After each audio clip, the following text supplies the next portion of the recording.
الذي فرض عليك القرآن لعرضك إلى ماضي kon kam jàngkat yi weddi nañu ko te alxuraan la yàlla moo ci ne inna li fii rasulullah lay waxal buur ba nga xam ni farataal na alayka ci yow Mamadu alxuraan la radduka dana la delloo ila maadin ci beneen rendez-vous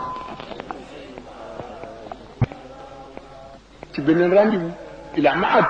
ci beneen dig إن الذي فرض عليك القرآن لعرضوك إلى معاد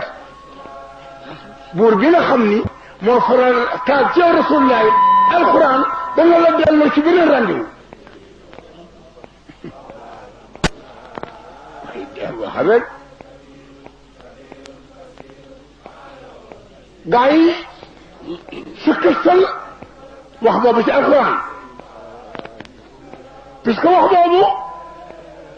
لردوك إلى دنيا بس كوكو من سورة قصص numéro 85 قصص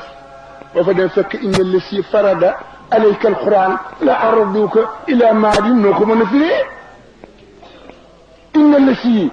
نخسر بنا خمي فرض ما فرض عليك يوم محمد القرآن تيرين بي لردوك جنني دنا لا ديلو ngir lam da xasam la la radduka ngir foofe kara booba dañ koy sàdd ngir ñaari lam mënu faa nekk ak lii fit mënu faa ne moo tax mu ne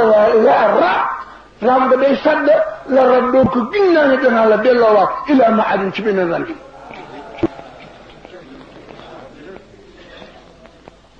seetal sooratu xasas laay 85 kon Ablaay waxu ko waxaale bi am si ànd ak ñoom wax ni waxaalu si arab ñu siiwoon nañ ci giir arab yi ci xam-xam alu si arab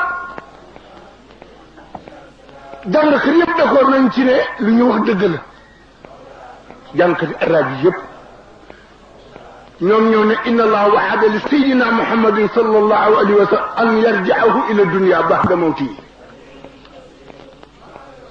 ñoo wax ni sunu borom ne daal na sayyidina muhammad delloo ko àdduna gannaaw bu faatoo ba noppi la radduka ila dunya ya muhammad ba'da mawtika danaa la delloo